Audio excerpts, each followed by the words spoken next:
5, ¿no es cierto? La pregunta de extrapolación lo que mide es la capacidad de comparar información. Obviamente, sacar la información del texto, llevarlo a un polo extra, o sea, fuera del texto, y comparar qué es lo que pasa ahí. Mira, la pregunta mide la capacidad de comparar información en dos campos distintos. Sacar la información del texto, llevarlo a otro campo y observar qué es lo que pasa ahí. Si reacciona de la misma manera o no. Lo correcto es que, obviamente, la respuesta sea el efecto más lógico. O sea, la reacción lógica que tendría esa información o ese agente en ese nuevo polo. ¿Bien? En eso consiste, mira, esa pregunta. Mide la capacidad de comparar información en dos polos distintos, en dos polos diferentes. ¿Bien, amigos? Una pregunta de extrapolación presenta conectores lógicos, dos conectores lógicos. Presenta una conjunción condicional al inicio, y al final usualmente digo, presenta una conjunción consecutiva entonces. La conjunción condicional al inicio va a condicionar el sentido de la pregunta. ¿Bien? Ella siempre va a ser. Más bien el que no aparece usualmente es la conjunción consecutiva. Entonces, como no aparece la conjunción consecutiva, entonces se puede asumir que ya está sobreentendida ya está tácita ahí esa conjunción. Entonces, si aparece es mucho más fácil, ¿no?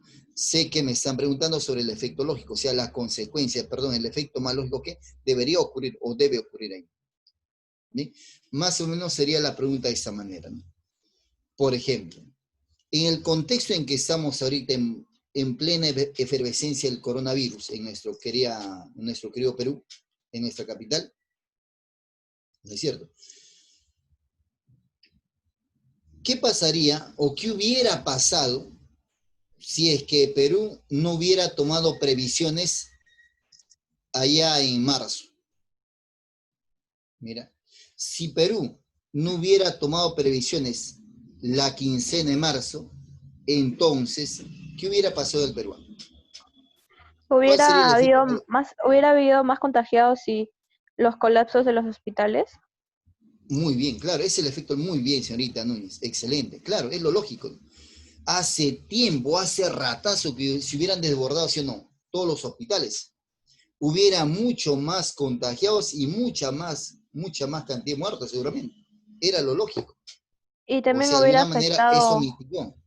eso mitigó, sino mitigó en algo, pero mitigó al fin y al cabo.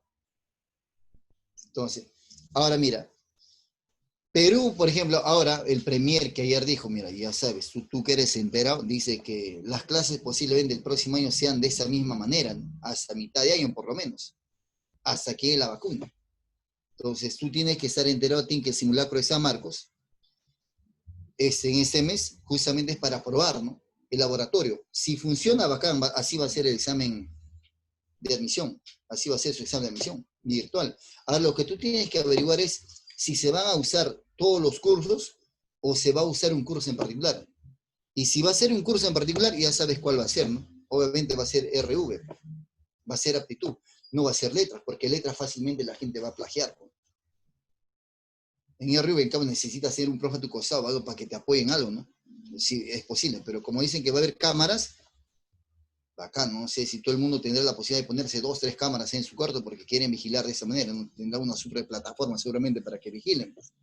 Pero lo cierto es que el próximo simulacro que va a hacer San Marcos va a ser virtual y quiere ver cómo funcionaría. Entonces, clase, tienes que estar averiguando evidentemente cómo va a ser ese. Si tienes la posibilidad de inscribirte, acá inscríbete y prueba, ¿no? Entonces, clase, este examen y los próximos exámenes de este año y del próximo de verano van a ser virtuales. Entonces, trata de concientizarte, interiorizar que el examen va a ser así. Entonces, clase, la pregunta de extrapolación mide eso, la capacidad de comparar información en dos polos diferentes. ¿No es cierto? Ahora bien, el gobierno ha decretado que ya no salgan más buses a algunos lugares del interior. Ahora, si el gobierno no hubiera decretado esa ley, jóvenes, ¿qué estaría pasando? ¿O qué pasaría? Es lo mismo, ¿sí? ¿Qué pasaría?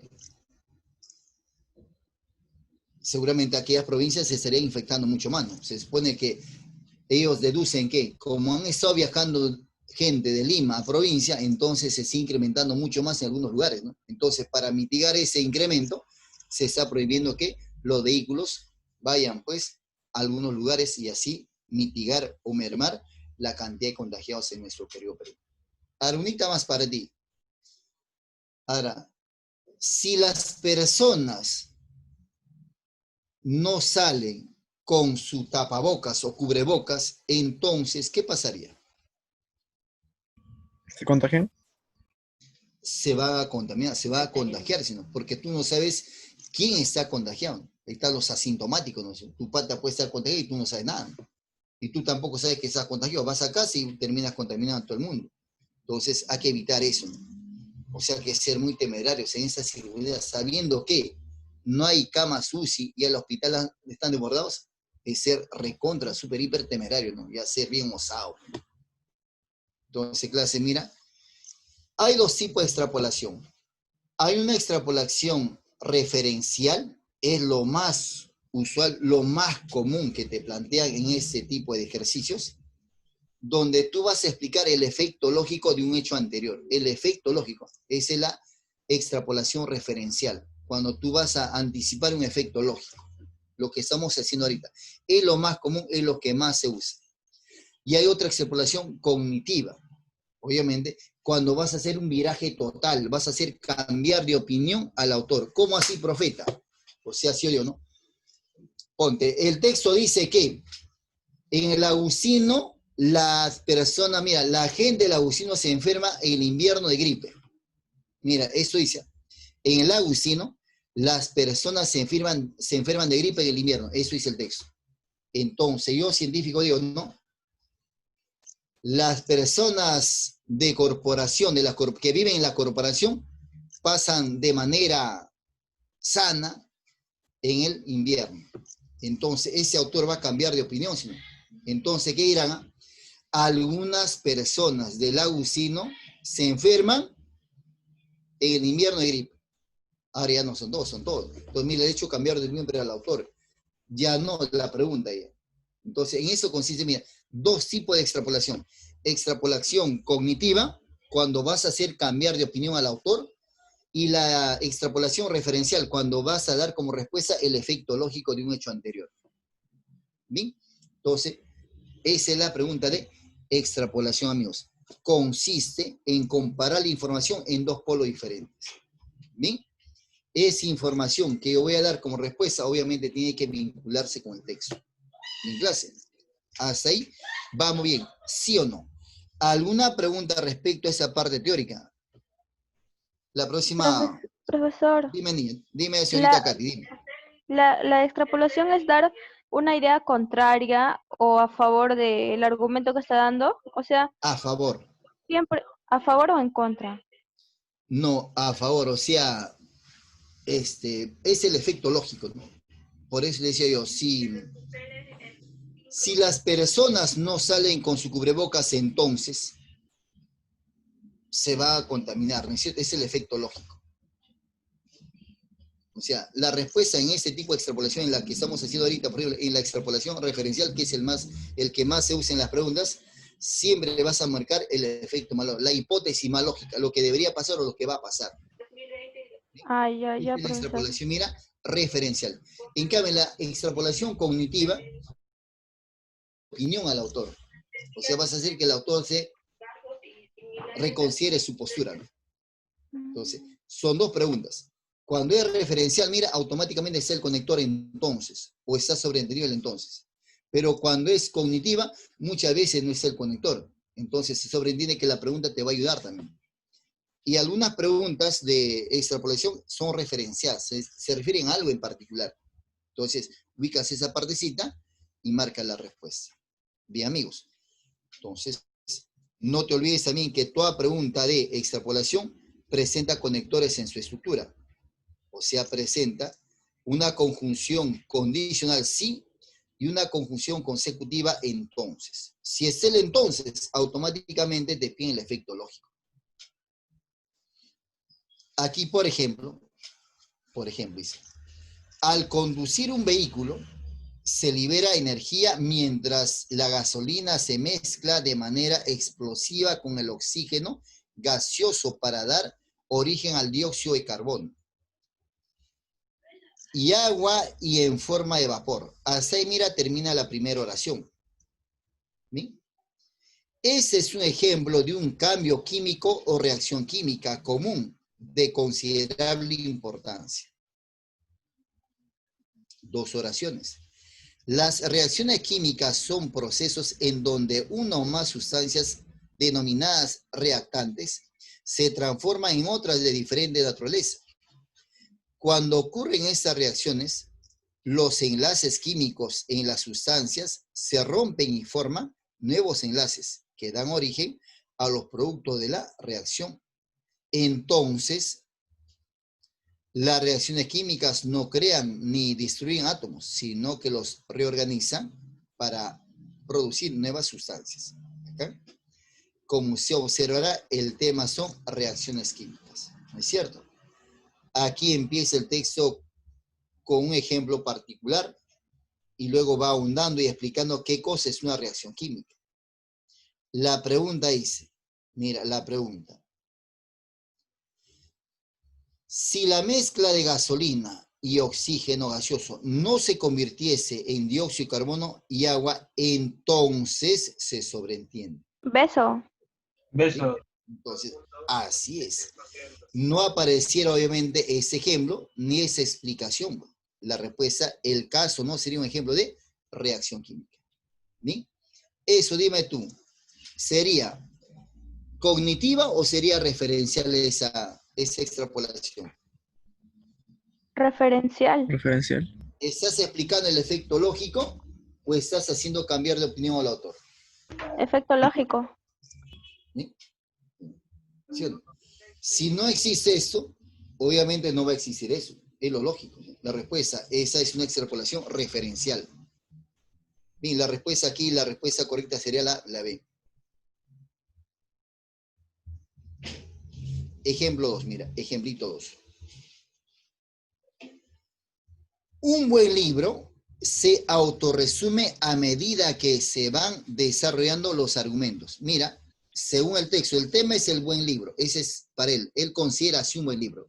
¿Qué cosa es un buen libro? Es aquel que se autorresume a medida que van desarrollando los argumentos. Bacán. Para él, ese es un buen libro. Si el autor resume los argumentos al final de un capítulo o de una parte complicada, el lector debería ser capaz de volver a las páginas anteriores y encontrar los materiales que ha reunido en el resumen. Acá. O sea que, ¿de qué me está hablando? Las características que debe tener, mira, un libro para ser considerado buen libro, ¿sí o no? Según el autor de ese texto. ¿Sí? El origen de las especies, Darwin resume todo el argumento en el último capítulo titulado Recapitulación y Conclusión.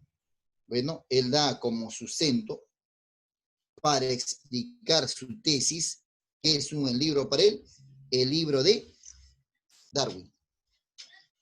El lector que ha trabajado concienzudamente con todo libro se merece esa ayuda, y el que no lo ha hecho no sabe utilizarla.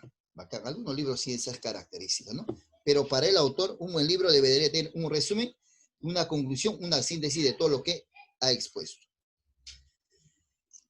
Si se ha inspeccionado bien el libro antes de empezar a leerlo analíticamente, se sabrá que si hay párrafo de resumen, la obra y dónde se encuentra. Entonces podemos emplearlos de la mejor forma posible e interpretarla. Claro que sí. Por eso algunos recomiendan, si quieres comprar un libro, obviamente lee de las películas o los libros, lee la sinopsis, lee la síntesis que está al final, o en todo caso lee el prólogo, ¿no? En el prólogo obviamente hace una persona que es recontra leída y opina sobre el libro, da una síntesis bien sustanciosa sobre el libro. Lo más importante, rescata el prólogo o en todo caso el resumen al final del texto. Así obviamente uno podría darse la idea de qué trata más o menos ese texto o esa obra. Entonces aquí el tema era el buen libro, ¿no es cierto? Y las características que debería tener un buen libro para ser considerado buen libro, según el autor del texto. Debería presentar el resumen al final, las conclusiones y algunas explicaciones. Eso es un buen libro para el autor del texto. Ahora la pregunta dice, si un escritor soslayara, o sea, evitara, evadiera, el brindar una síntesis para poder interpretar su obra, entonces, obviamente, para ese ¿De autor eso? no vas... Dime, Katy. La B. Así es, ¿sí o no? Para ese autor no va a ser considerado un buen libro, pues, porque un buen libro para él es aquel que tiene un resumen al final y explicaciones, conclusiones al final. Si no tiene eso, no va a ser considerado buen libro. La respuesta correcta, así es, aunque tú no creas, también es la B. Oiga, pero solo Katy se arriesga y el resto que, bien, gracias. ¿Sí? La respuesta es la B. Los libros serían calificados como deficientes. Claro, porque para él un buen libro debe tener esas características. Ahora dime tú, vamos, a ver, ¿quién me ayuda con esa lectura del texto 3? A ver, vamos, ¿quién se atreve? El texto 3. ¿Algún alumno que me pueda apoyar con la lecturita? Profe, yo, qué roche, no, se van a enterar cómo es mi voz, profe, no, no sea malo. Tranquilo, joven, no sea malo. Vamos, ¿qué dices? ¿Alguien puede leer el texto en tono alto? Profe, yo. Adelante, varón, lo máximo. Tú mismo eres doctor, vamos.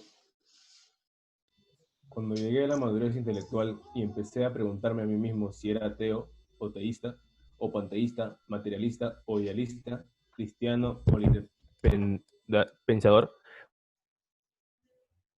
vi que cuanto más aprendí reflexionaba sobre estas cosas, menos hasta que al fin llegué a la conclusión de que yo no tenía arte ni parte en ninguna de estas denominaciones, excepto la última.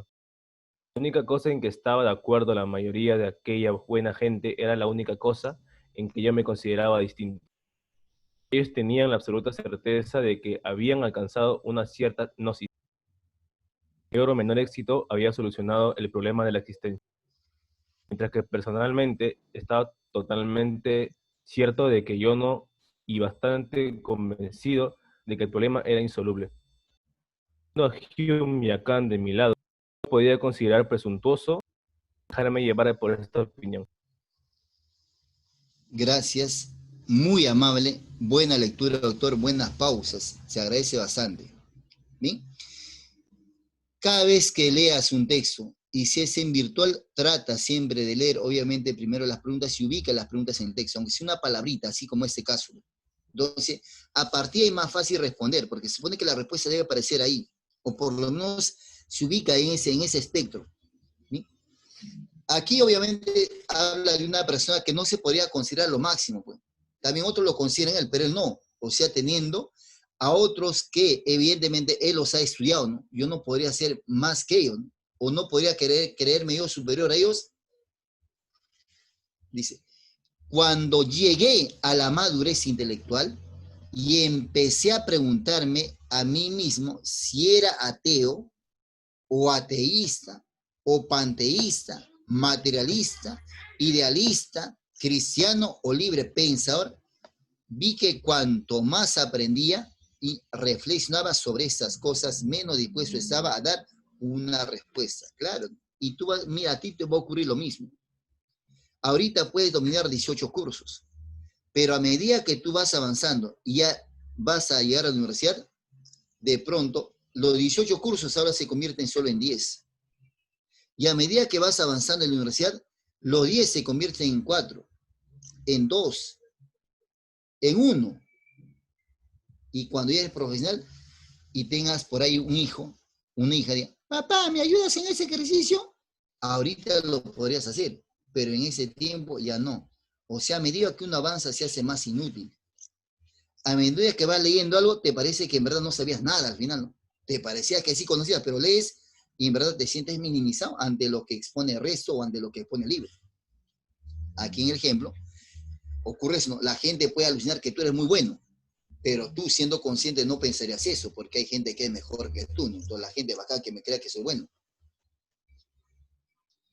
Hasta que al fin llegué a la conclusión de que yo no tenía no tenía arte ni parte en ninguna de esas denominaciones, excepto la última. Excepto la última, libre pensador. Y ahí viene la respuesta a la pregunta, dice, si el autor siendo adulto hubiese sostenido que alcanzó la gnosis, habría, obviamente él no se crea, no se la crea, bacán, la gente cree, pero yo no me la creo eso, dice. La última cosa en que estaba de acuerdo la mayoría de aquella buena gente era la única cosa en que yo me consideraba distinto. Ellos tenían la absoluta certeza de que había alcanzado una cierta gnosis. Ellos, yo no, ellos. Con mayor o menor éxito, había solucionado el problema de la existencia, mientras que personalmente estaba totalmente cierto de que yo no, y bastante convenció de que el problema era insoluble. Teniendo a Hume y a Kant de mi lado, no me podía considerar presuntuoso en dejarme llevar por esas opiniones. Entonces la pregunta dice, si el autor siendo adulto, hubiese sostenido que alcanzó la gnosis, entonces sería pedante, ¿no? Bacán, estoy D. a la par con un Kant. ¿Sí? Dedo. Así es. ¿Sí o no?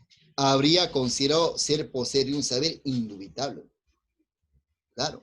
O sea, él incluso asume que tanto Hume como Kant son lo máximo. Yo no. La gente cree que soy así, pero no, la respuesta. Bien, una vez más, hoy estás insoportable, Katy, también vale, se acepta. La respuesta es la D.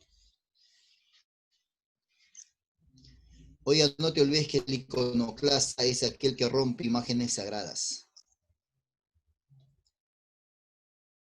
Al final, mire, esa pregunta no es complicado, porque tienes que interiorizar que tienes que marcar el efecto malógico, ¿no? Y si ubicas esa pregunta, mejor aún. Lo que caracteriza a la tecnocracia es la tendencia a suplantar el poder político en vez de apoyarlo con su asesoramiento. Claro que sí, ¿no? La gente, nada de continuidad en la política. Solo dura 5 años o menos y se reestructura y se empieza de cero. Así nunca vamos a crecer. La única continuidad en mi sano juicio de ese siglo, veo que hubo con Gareca. Hubo continuidad y se llegó a clasificar. Lo que no ocurre en la política, que es mucho más importante para nosotros. Lo que caracteriza a la tecnocracia es la tendencia a suplantar el poder político en vez de apoyarlo con su asesoramiento. Elimina así la división entre política como reino y los fines y técnica como reino.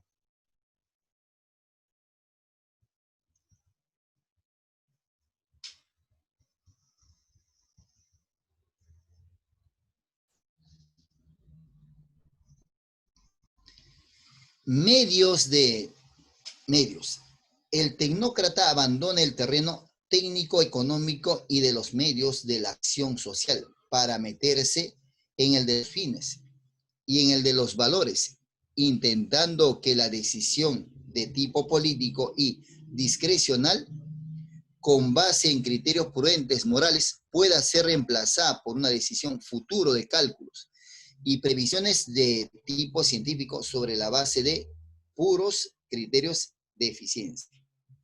La desconfianza tecnocrática en la voluntad o en la capacidad de los individuos particulares o asociados de realizar un sistema económico más eficiente deriva tanto de la propensión a planificar la sociedad por medio de un sistema de control tecnoburocrático, como la expulsión de la vida social de todo principio que no sea cuantificable, la aversión hacia la concepción del bien común que no reduzca a puro bienestar material.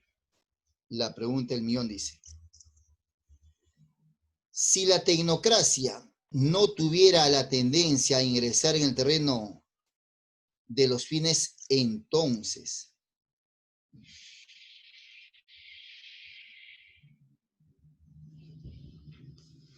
O sea, ¿por qué fallamos en política?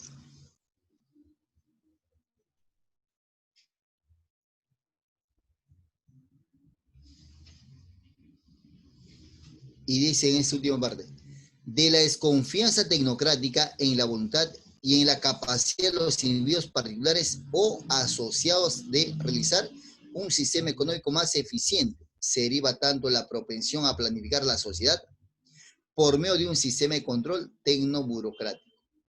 O sea, se va diluyendo, se va transformando. Si la tecnocracia no tuviera la tendencia a ingresar en el terreno de los fines, entonces, ¿sí o no? La sé, sí. Ese podría mantener en el ámbito social determinados valores que trasciendan la prosperidad material. Pero como se desvirtúa eso, hace otra cosa y termina evidentemente degenerando su naturaleza. La respuesta es la C.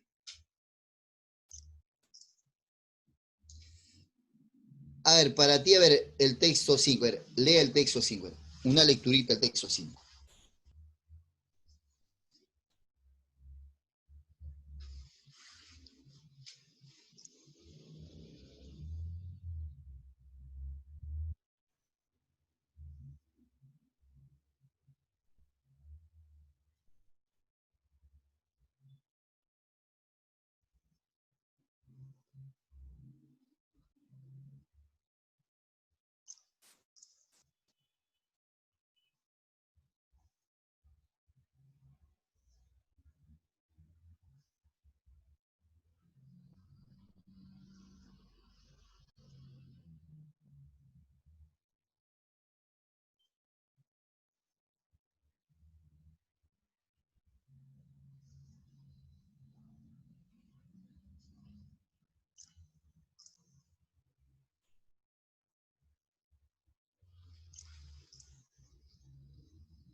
Bien, vamos a ver la respuesta de este texto, de esta extrapolación.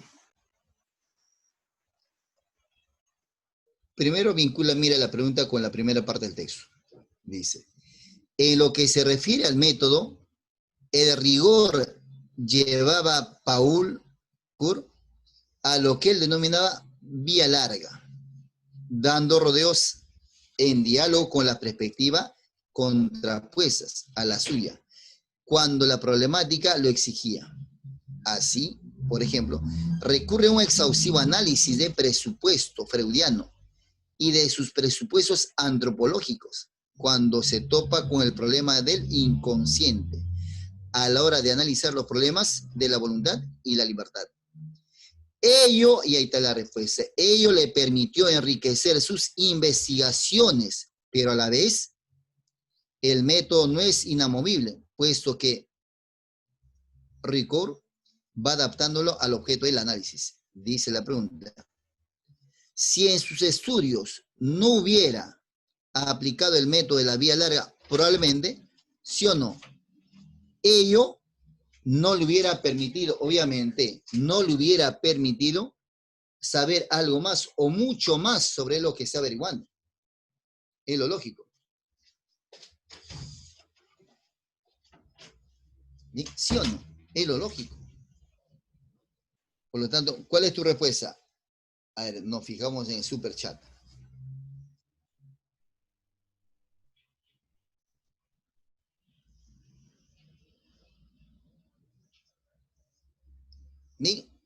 Claro, la respuesta es, pues mira. Porque ahí, mira esa última parte donde está la respuesta. Gracias a este método, vía larga, ¿no es cierto? Esa vía larga le permite conocer otras cosas más. Porque ahí dice, ¿no? En lo que se refiere al método de rigor, llevaba lo que él denomina vía larga, dando rodeos al diálogo. O sea, eso le permitía conocer otras cosas más. Ello le permitió enriquecer sus investigaciones. Si no hubiera aplicado esa vía larga, sus investigaciones hubieran sido limitadas. Así es. La respuesta, yo creo que la tienes. Así es, varón, señorita, tú también, lo máximo. Así es, la respuesta es la B de bebé. Sus análisis habrían prescindido de la enriquecedora confrontación con los puntos de vista. Vamos, sácate el clavo con ese texto, vamos. Al texto 6.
Profesor, la 6 es la A. Bien, muy bien, vamos bien. Gracias.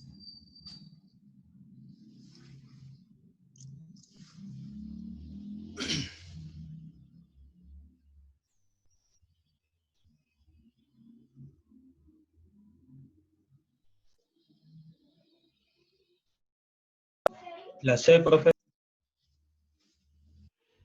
Bien, ahora sí, muy amable amigos, lo máximo ese texto.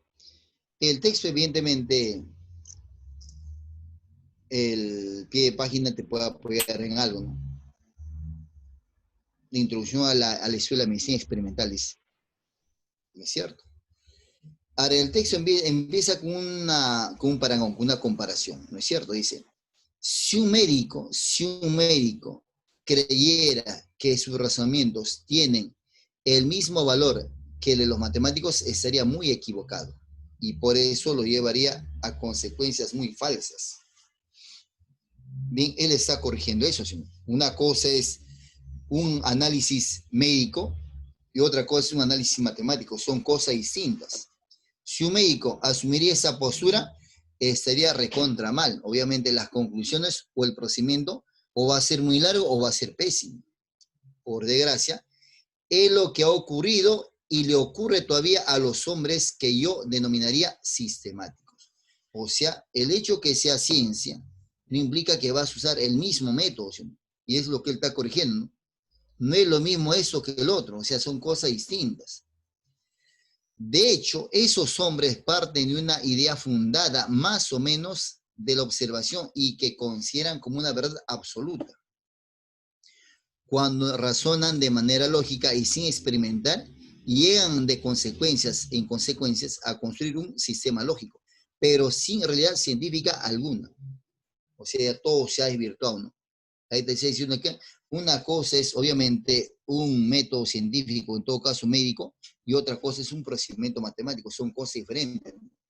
¿Vas a llegar a conclusiones? Sí, pero no necesariamente abocados netamente a tu rama.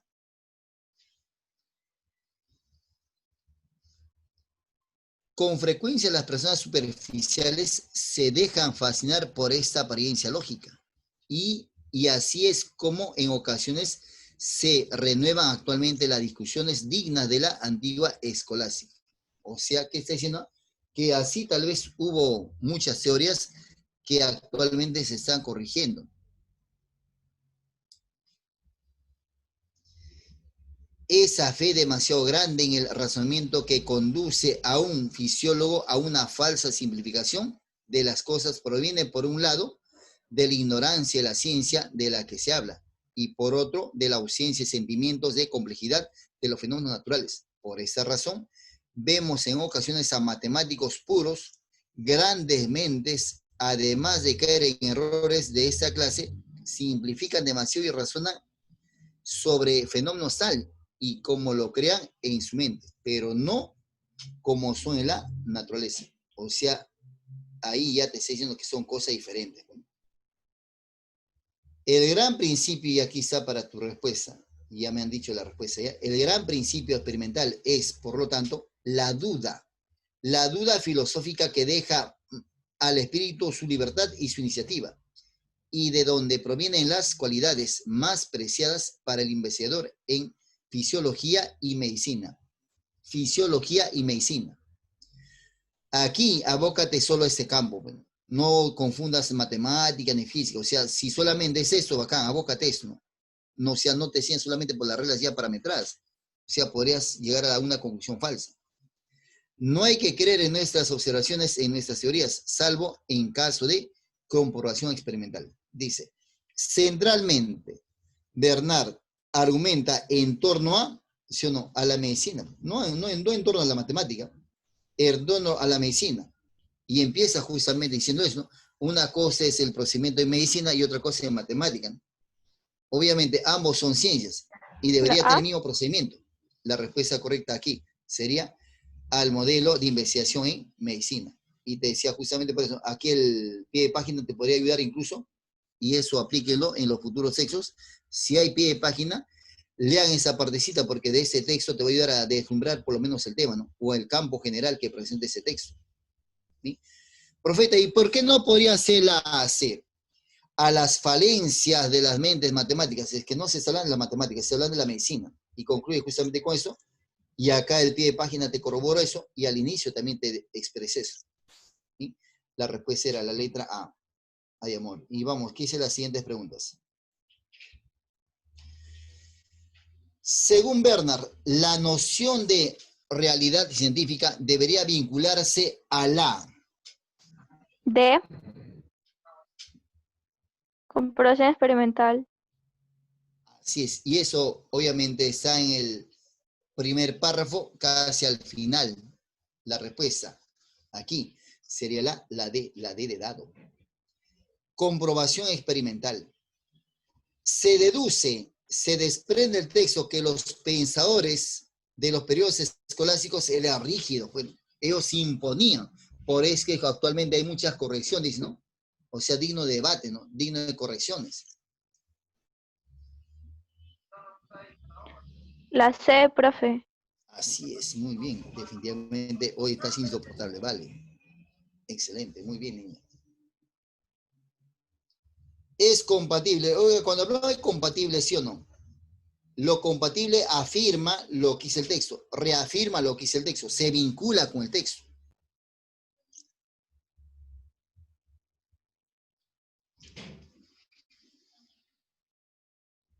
Es compatible con el texto afirmar que Bernard propugnaba que La D, profe. si arriba es experimental, o sea, se tiene que apelar justamente al experimento, no solamente aplicarlo ya. La respuesta aquí sería, el criterio de cientificidad debe ser empírico, o sea, aplicar a la experiencia, no ser netamente rígido en ese aspecto, ¿no? ¿Por qué lo dijo? Ya es así, no, o sea, se debe experimentar también. La respuesta es la D de dadito. Y el tema que obviamente, que hoy día nos trajo es esta, ¿sí? Si un filósofo considerase a la ciencia, que la ciencia ha alcanzado la cúspide de su desarrollo, entonces Bernard, ¿qué diría? No estaría de acuerdo, señor. A. Diría, La, no, está mal, ¿no? O sea, se supone que todo es perfectible, ¿no? Así es, muy bien, varón, muy bien, señorita, excelente la respuesta. Rechazaría dicha afirmación calificándola de errónea, porque todo es perfectible, todo se puede ir perfeccionando aún más. El texto 7. Mira el pie de página, dice, Bunge, semántica, uno ya te imaginas, si dice semántica, automáticamente todos los conceptos que tú tienes vienen a tu mente, ¿no? Sinonimia, antonimia, pero específicamente el significado, ¿sí o no? Claro, automáticamente, semántica uno, semántica, todo lo que tiene que ver con significado. Entonces, eso también me ayuda a comprender mejor el texto. Vamos, leamos el texto 7.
Profe Telo,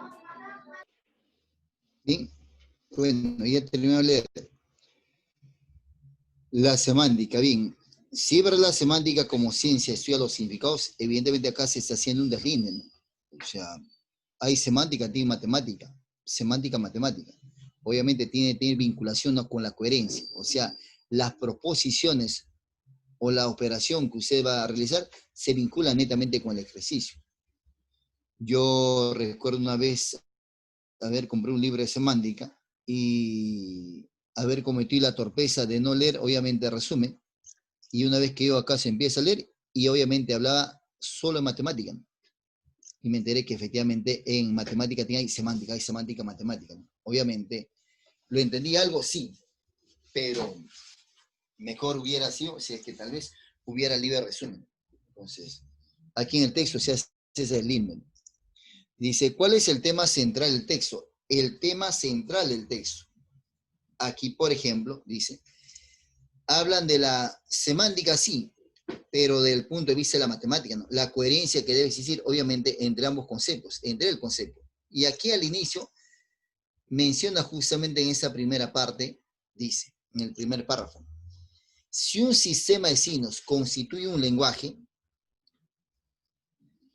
o si expresa una teoría, puede decirse únicamente averiguando si hace alguna selección entre todas las posibles oraciones, o sea, si excluye algunas fórmulas del lenguaje dado. O sea, ¿qué me está diciendo? En la semántica, evidentemente hay coherencia, ¿no? Todos los elementos que se va generando van a articular y van a engrosar, obviamente, ese significado. Debe haber coherencia entre esos elementos. Por lo tanto, acá, el tema central del texto es, para poder hacer esto, necesitas hallar primero el tema, ¿sí o no? ¿Cuál es el tema? Porque una cosa es el tema y otra cosa es el tema central.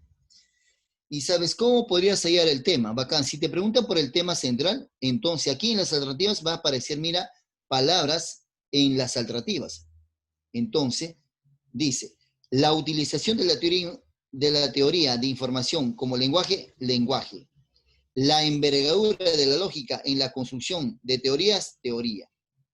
Naturaleza relativa de la división entre lenguaje y teoría, bacán. Lenguaje, teoría. Hoy arriba lenguaje y abajo teorías. Y en la C unen las dos. Las teorías como un conjunto de oraciones en lenguaje. Oiga, teoría, lenguaje, bacán. ¿Cuál es el tema? La teoría y el lenguaje. O el lenguaje y la teoría. Ese es el tema. Ahora, ¿qué cosa se habla centralmente de esto? La C. Ahí te están justamente aplicando, sino aquí al inicio habla netamente del concepto, netamente del lenguaje, sino ¿qué cosa es el lenguaje, no? Si eso es el lenguaje, entonces ¿por qué no es teoría también, no? Una cosa es la teoría y otra cosa es el lenguaje, pero se vinculan. La respuesta correcta, aquí amigos, habla justo y te explican eso, ¿no? Sin embargo, la división del lenguaje y teoría, aunque genuina, es relativa. En efecto, toda teoría universal, ya sea lógica o matemática. Por lo tanto, aquí la respuesta es la naturaleza relativa de la división entre lenguaje y teoría. El vocablo edificio adquiere el sentido de edificio.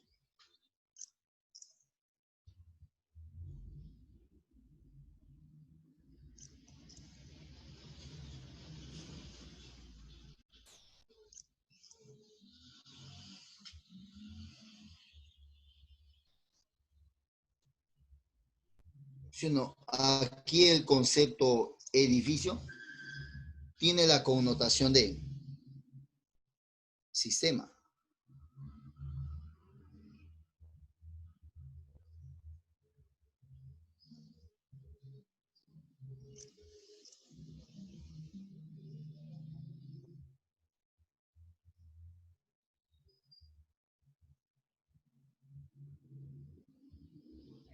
Y ahí está, mira.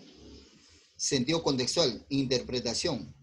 Así es como los físicos utilizan el análisis funcional y cómo los sociólogos usan la teoría de grafos. Esas teorías ingresan al edificio mismo de las teorías fácticas específicas, al edificio, o sea, a la estructura, o sea, al sistema. Incompatible, o sea, voy a marcar aquella que niega lo que se afirma en el texto. Aquí aparecerán 4 que sí se vinculan y una que se aparta completamente, posiblemente, del texto. La B. Conceder eventualmente alguno de sus conceptos, eso es compatible. Diferenciarse de una manera absoluta el lenguaje, falsa, como tú observarás, está negando lo que dice el texto, sino porque hay una vinculación de teoría y lenguaje. Y ahí empieza justamente planteando esa disyuntiva del texto. La respuesta, obviamente, la B. Ser usada como lenguaje por teorías más específicas, compatible también. La respuesta, la B.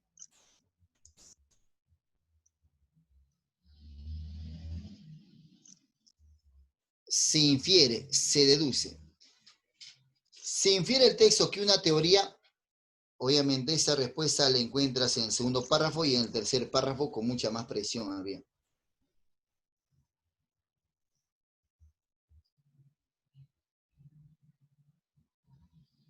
Dedo.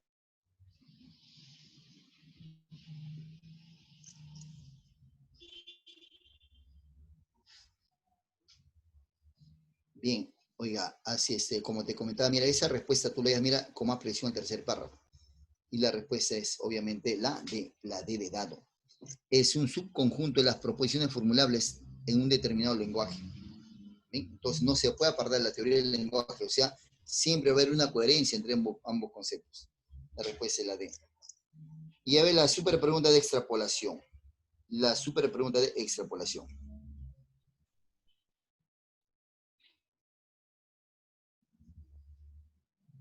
Si las teorías universales no pudieran ser La utilizadas D.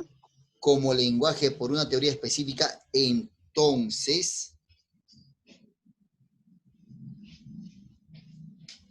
y en el texto se usó el concepto lenguaje, teoría y también el concepto lógica.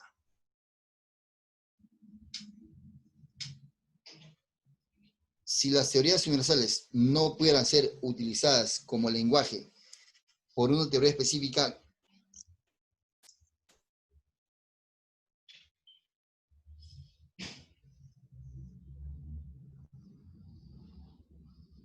La D. oiga, abandonan a la amiga. La respuesta a mí, así es, amiga. Bien, compañera. La respuesta es la D de dado. ¿Bien? Hasta ahí, ¿alguna preguntita, amigos, amigas? ¿Todo bien? ¿Vamos bien? ¿Bien?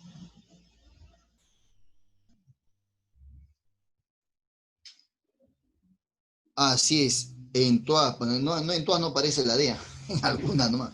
Así como en todas aparecía la B al inicio, ¿no? ¿Sí? La respuesta de la 15 también es la D de dado. ¿Sí? En ese texto 8, bien, es un texto mixto, seguramente vamos a hablar mucho más cuando hablemos sobre el texto mixto. ¿Sí? Hasta ahora hemos concluido con todas las preguntas que proporciona San Marcos, que hace San Marcos, ¿no? La pregunta de jerarquía, la pregunta de sentido contextual, la pregunta de compatible e incompatible, la pregunta de inferencia y ahora la pregunta de extrapolación. Bien, amigos, a partir de la próxima segura vendrán tipo de textos ya. En este texto 8, que es un texto mixto, así lo llama San Marcos, algunos llaman texto continuo o discontinuo. Siempre, cada vez que hagan ese tipo de textos, analicen primero, mira, el cuadro. El cuadro de alguna manera te vincula, te arroja el tema central. ¿Bien? Aquí habla, mira, de la contribución al PBI por sector. ¿Bien? Está pequeñito, pero sí se puede vislumbrar, ¿no? Servicios, comercio, agropecuario, pesca, minería, hidrocarburos, electricidad, construcción y el porcentaje de esta torta.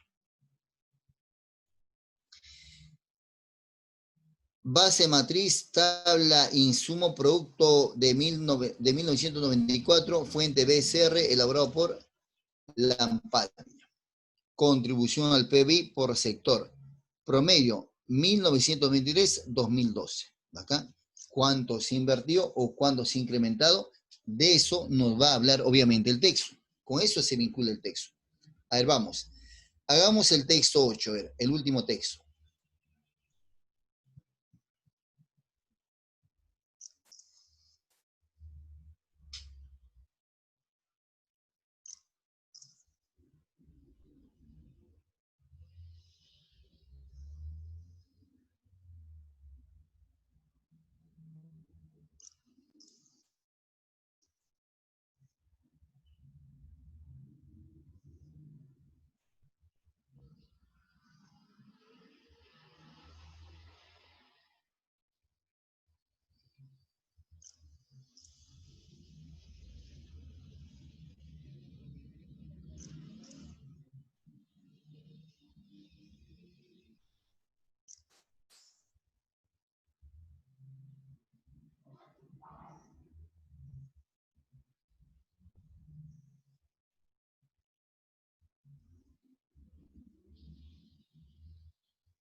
Bien, a ver, desarrollemos este último texto. Bien, como ya habían expresado algunos compañeros la respuesta a la pregunta 16, evidentemente, simplemente nos quedaría reafirmar esto. Y como te comentaba, mira, la contribución al PBI en el sector. Cuando tú analizas el cuadro, obviamente, aquí mira cuánto aporta servicios, cuánto aporta el comercio, cuánto aporta el agropecuario, cuánto aporta la pesca, casi nada, la minería 4,5. ¿Sí? Lo que más aporta es el comercio y los servicios. ¿Sí? La minería, entonces, el autor explica, ¿no? La respuesta de la 16 está en el segundo párrafo. El autor explica que bacano, o sea, la gente se muere por la minería, pero es la que menos aporta, ¿no? Más gas y menos aporta. Quizás será porque veamos las cosas más fáciles. O sea, lo más fácil es la minería, nos genera mucho más dividendos, posiblemente. Pero en términos reales es el que menos aporta que el servicios y comercio, y que agropecuario incluso, o que manufacturas. 4,5, ¿no? Como bien dijeron los compañeros, dicen, fundamentalmente el autor del texto sostiene que, si o no, la respuesta, la economía peruana está diversificada y no depende de la minería. Eso fundamentalmente el autor del texto sostiene, no depende, y eso está acá. A revisar la cifra del PBI en los últimos 20 años, desde 1993 al 2012, vemos que la minería tiene una participación sustancialmente menor a la de otros sectores como servicio, manufactura y comercio. En promedio, en las últimas décadas, el sector servicio ha participado con el 48,7%, la industria con el 15%, el comercio con el 14%, en tanto que la minería solo el 4,5%. Por lo tanto, el autor evidentemente habla mucho más en la diversificación que presenta la minería. Ahora la pregunta 17 dice: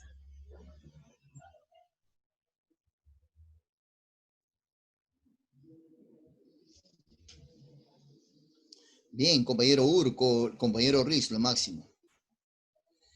En el texto, el término riguroso puede ser reemplazado por...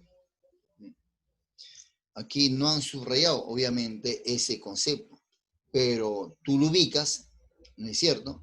Interpreta, lee toda la oración, nunca te quedes con la palabrita, tienes que leer toda la palabra dentro de la oración, porque si tú lees,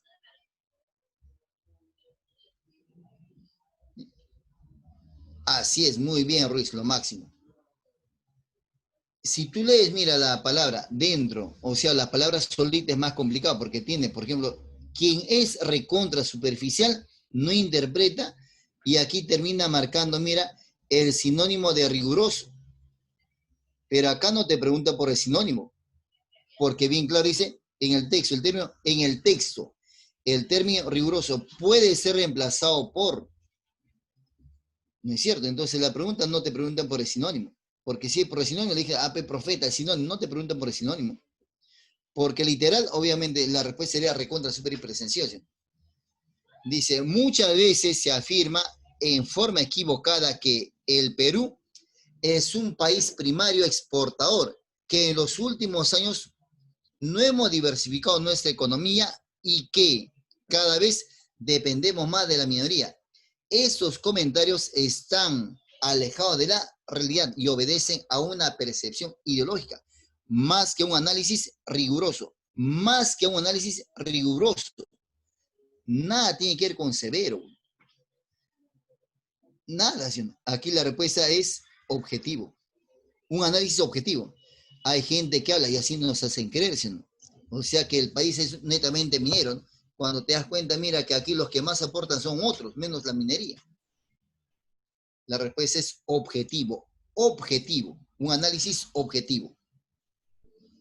Gracias, Ruiz. Es incompatible, incompatible, incompatible. Te leo en el chat.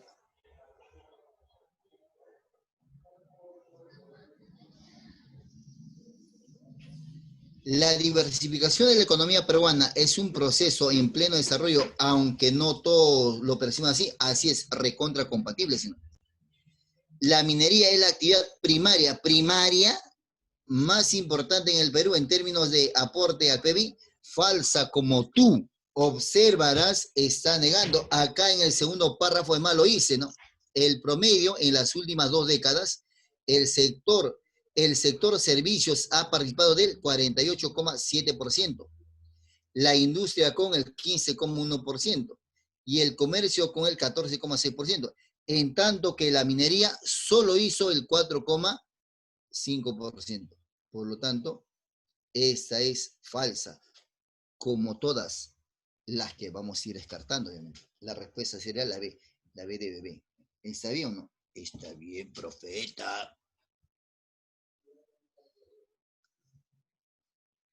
Se puede inferir que en la economía peruana el consumo de pescado, bacán, esa preguntita, lo puedo hallar, mira, de acá, pero mejor sería del gráfico, es más rápido. Servicios, mira, tremenda, casi la mitad de la torta. Comercio, casi la cuarta parte de la torta. Construcción. Disculpen, construcción. Un 16avo de la torta. Pero mira, pesca 0,5, qué roche. Entonces se deduce que a pesar que somos un país rico en estas especies, el peruano no come pescado. Aporta muy poco. Por eso vienen los chinitos y llevan nuestro pescado, nuestros peces. La respuesta es bastante inferior al de productos vegetales y cárnicos. ¿Sí? Esa es la respuesta. La respuesta es la B, 19BB.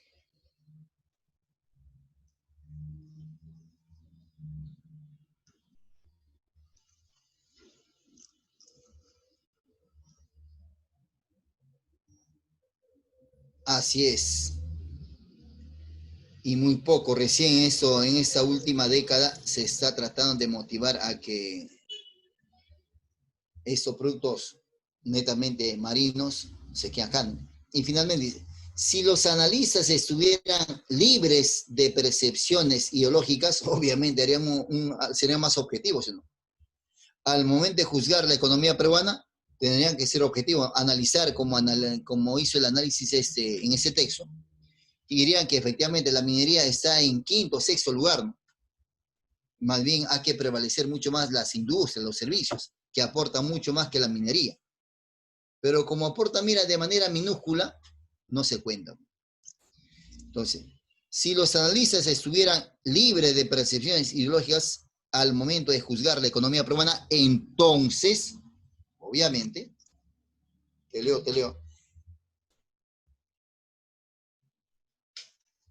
Hola, Cotera, lo máximo Cuya, lo máximo Mendo. Así es, la respuesta. Muy bien, Torres, lo máximo, Toro. Claro que sí, Urco. Esa es la respuesta. No señalarían la reprimacización como consecuencia de la minería. ¿Sí? La respuesta es la C. ¿Sí? Qué bueno, amigos, de verdad, agradecerle bastante. ¿Sí? Ya le voy a mandar a la compañera Miriam la PPT. Disculpen la tardanza, no va a volver a ocurrir, te prometo. Hemos concluido por esta vez, compañera Miriam. ¿Estás? Profesor, sí. Gracias. Bien. Miss, un gusto, Miss. Buenas tardes. Ya le estaré mandando las diapositivas a los jóvenes seguramente hoy en la tarde o mañana, Miss. Un gusto, muchachos. Cuídense hasta la próxima semana. Nos vemos la próxima, la quincena casi ya de agosto. Cuídense bastante. ¿Bien? Abríguense. Un gustazo. Gracias, profesor. Gracias, muchachos. Cuídense hasta la próxima semana. Cuídense, amigos. Cuídense todos. Gracias por todo. Gracias, Jeremy, Urco, Cuya, Mendo. Lo máximo, muchachos. Gracias. Hasta la próxima. Gracias, Urco. Cuídense también. Cuídense, abríguense, protéjanse.